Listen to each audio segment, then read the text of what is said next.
오늘 우리에게 주시는 하나님의 말씀은 빌레몬서 1장 21절의 말씀입니다.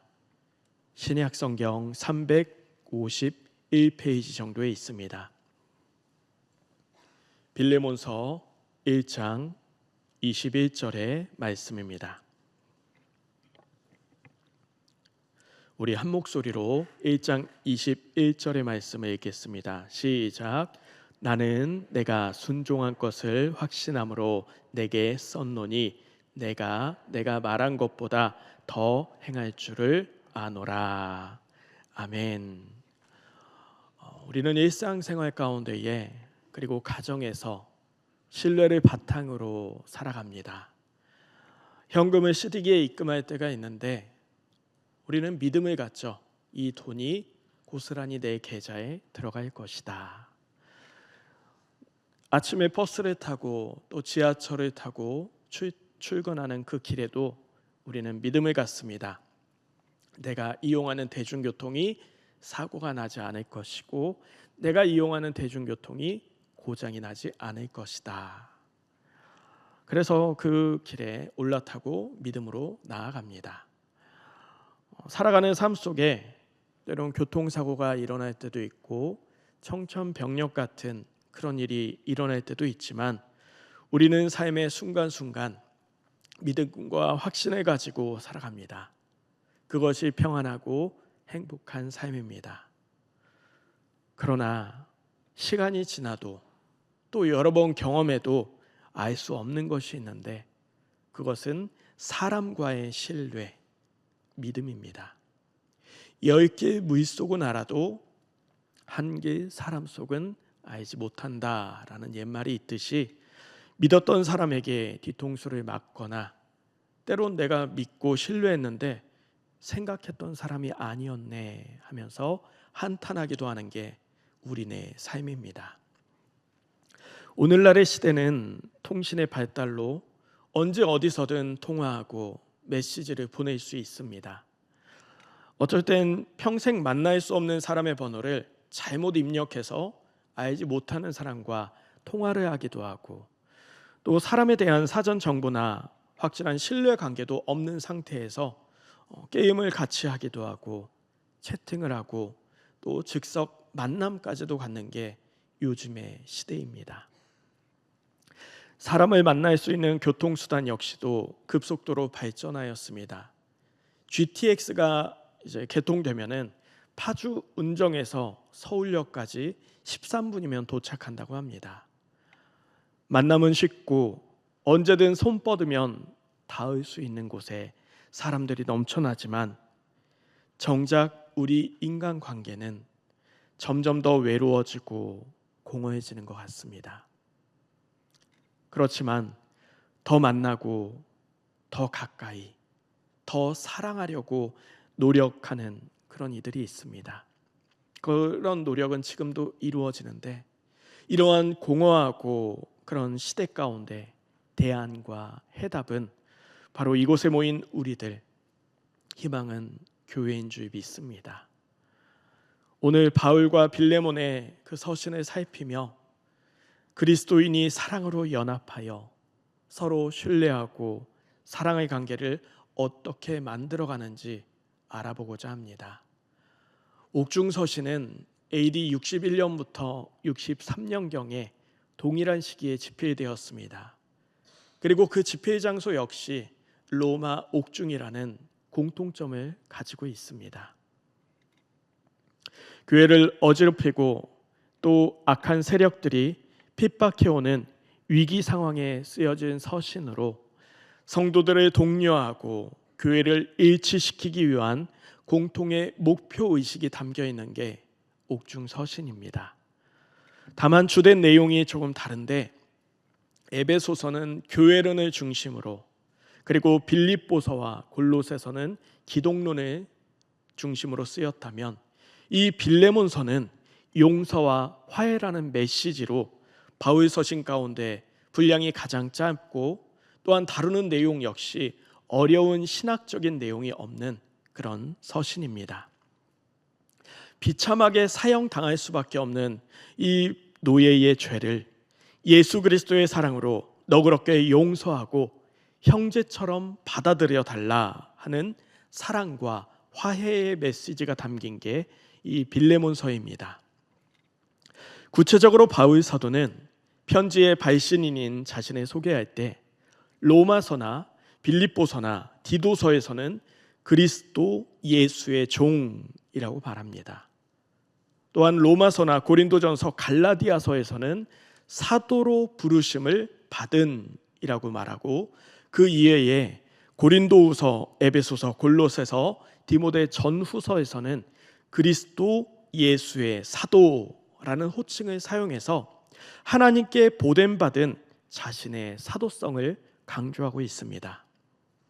그러나 빌레몬서에서는 자신을 소개할 때 그리스도 예수를 위하여 갇힌 자라고 지칭하고 있습니다.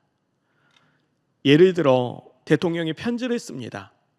공적인 사안으로 혹은 상을 수여할 때 자신을 지칭할 땐 대한민국 대통령 누구누구누구라고 이야기합니다.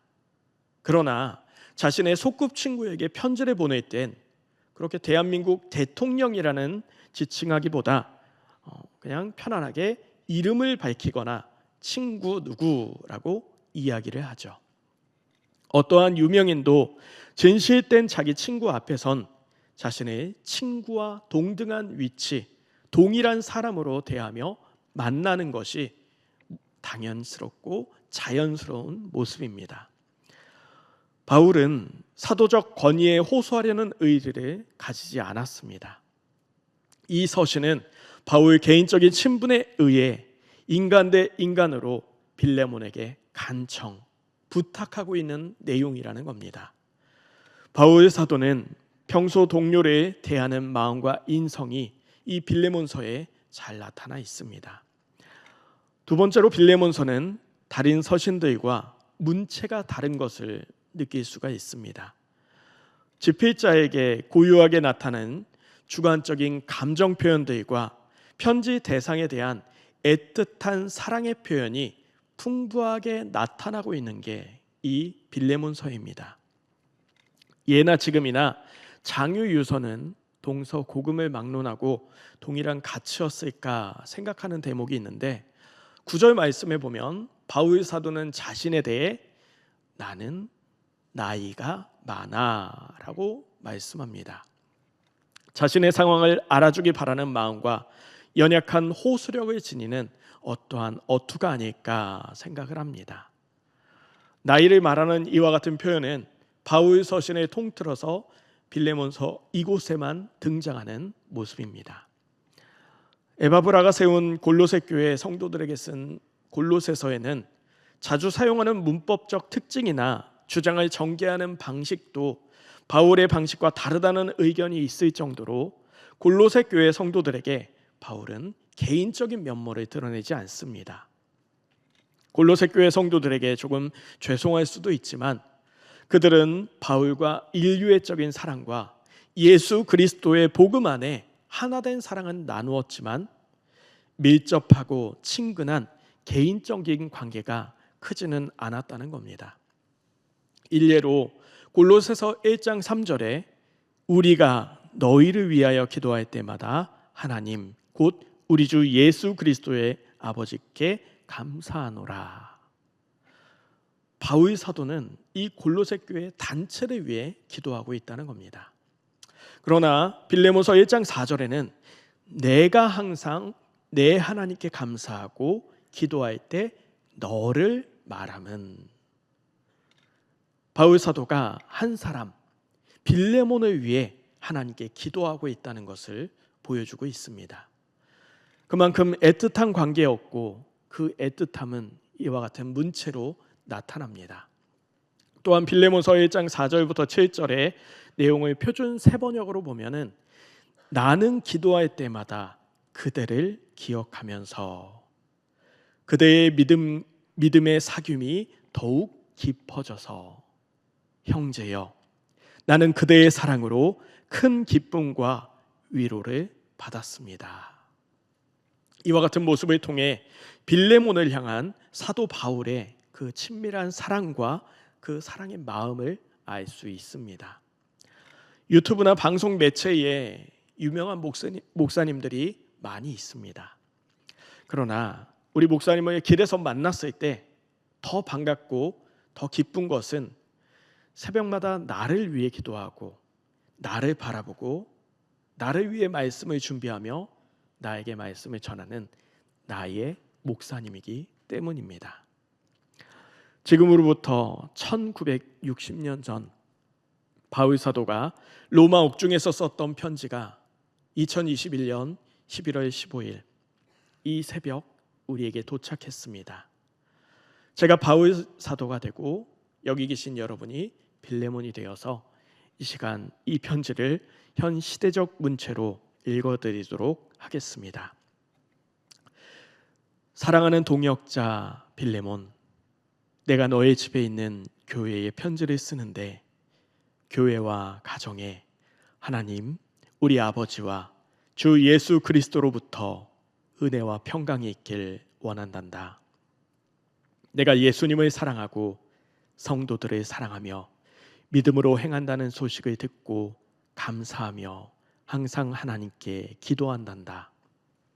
그 소식을 통해 내가 평안을 얻고 너의 사랑과 섬김으로 많은 기쁨과 위로를 얻었어. 이처럼 하나님의 일을 함께하는 너에게 그리스도 안에서 아주 강하게 명령할 수 있지만 난 그러기보다 사랑으로서 부탁할게. 나이 많은 내가 또다시 예수 그리스도를 위해 갇힌 상황이 되었어. 그런데 에바브라의 소개로 어느 날 오네시모를 만났고 복음으로 회심하여 예수를 믿고 믿음의 내 아들이 되었단다. 예전엔 너의 집에 물건을 훔쳐 쓸모없는 악한 종이었지만 이제 변하여 나에게도 그리고 너에게도 유익한 종이 되었어. 이제 그를 너에게 보낼 텐데 기억했으면 좋겠어. 오네시모는 나의 중요한 사람이란다. 오네시모를 곁에 두고 복음의 일꾼으로 함께 일하고 싶지만 먼저 너에게 보내는 것은 너의 허락 없이 나의 동역자로 함께 하길 원치 않아서란다. 가능하면 너도 나와 같은 마음으로 오네시모를 맞이하면 좋겠어. 아마 예전에 오네시모가 너를 잠시 떠난 것은 하나님의 경륜 가운데 일어난 일로 주의 일을 감당할 일꾼으로 세우기 위한 과정이었던 것으로 생각된단다. 이제 오네시모를 종으로 대하지 않고 사랑받는 형제도 받아들여주면 좋겠어. 뿐만 아니라 오네시모를 동역자로 생각하고 나를 존중해 주듯 오네시모도 존중해 주면 좋겠어. 예전에 오네시모가 너에게 나쁜 일 했던 것, 물건 훔쳤던 것은 내가 대신 갚을게. 사실 복음 안에 너도 나에게 빚진 게 있지만 내가 말하지 않았잖니? 넓은 마음으로 오네시모를 형제로 동역자로 받아들여 주어서 나에게 기쁨을 주고 내 마음이 예수님 안에 평안하게 해주면 좋겠어. 사실 나는 네가 순종할 걸 알아. 그걸 확신하면서 이 글을 썼단다. 아니, 오히려 내가 말하지 않은 것까지도 오네시모에게 해줄 것이라 생각한단다. 이후에 나를 위해 숙소를 마련해 주렴. 내가 너에게 찾아갈게. 바울의 편지에서 어떤 마음이 드십니까? 바울 사도는 노예였던 오네시모를 위해 따스한 마음으로 편지를 적어 보냅니다. 도망친 노예까지 복음 전하였던 그 마음, 그리고 그가 끼친 손해까지도 다 품어 안겠다는 마음, 마치 제자들의 부족하고 연약한 모습에도 변함없이 품어주고 사랑해주고 기다려주고 가르쳐주신 예수님의 모습과 같은 그 모습이 아니겠습니까? 바울 사도는 기독교의 역사상 가장 위대한 사도로 많은 업적을 남긴 인물입니다. 동시에 사람과의 관계 속에서도 따뜻하고 좋은 사람, 믿음과 신뢰를 주는 사람입니다. 당시 노예제도를 생각할 때 편지를 보내는 바울이나 편지를 들고 주인에게 향하는 오네시모나 편지를 받을 주인 빌레몬 모두에게 받아들이기 쉽지 않은 상황이었습니다. 1세기의 로마법은 주인의 소유권을 벗어나기 위해 도망친 노예와 피난처를 얻기 위해, 그러니까 주인이 너무 괴롭히고 목숨의 위협을 느껴서 피난처를 얻기 위해 주인의 친구나 친전이나 또 로마 황제 동상으로 도피한 노예를 구분하였습니다. 학대를 피하기 위해 피난처로 도피한 노예는 도망자로 간주하지 않았던 게 로마의 법이었습니다. 그런데 빌레몬은 도피한 노예가 아닙니다. 오히려 선량한 주인에게 손해를 끼치고 도망하였던 도망자 노예입니다. 그렇다는 것은 이 빌레몬은 이 오네시모에 대해 철저하게 응징을 해야 했습니다. 그도 그럴 것이 이 로마 사회는 도망자 노예를 철저하게 응징했는데 주전 73년 스파르타쿠스의 난으로 인해 노예들이 반란을 일으킨 적이 있는데 이와 같은 공포가 있었기 때문에 노예가 도망하였다. 이것은 처절하게 응징하였습니다. 그래서 도망친 노예에게 본때를 보여주는 것이 사회에 대한 의무로 여겨졌던 게 1세기 로마입니다. 그렇다면 주인에게 손해를 끼친 오네시모에 대해 빌레몬이 어떻게 하는 것, 이것은 주위 사람들이 다 쳐다보고 처절하게 응징하기를 바라는 모습이라는 겁니다. 이런 상황 속에 바울은 오네시모를 잃을 수도 있고 오네시모는 목숨을 잃을 수도 있고 빌레몬 입장에서는 지금 주변 사람들이 다 자신에게 관심을 품고 사회의 의무를 다하기 원하는데 그것을 저버리고 노예를 용서하고 사랑으로 받아들이고 형제로 받아들인다는 것은 이런 사회의 의무를 저버린 로마 사회의 혼란을 야기하는 사람으로 간주될 수도 있는 어려운 일이었다는 겁니다. 그들은 선택합니다. 바울은 오네시모를 보내고 오네시모는 순종하고 빌레몬은 오네시모를 받아들입니다. 만약 빌레몬이 오네시모를 받아들이지 않았다면 이 빌레몬서는 우리에게 전해지지 않았을 겁니다.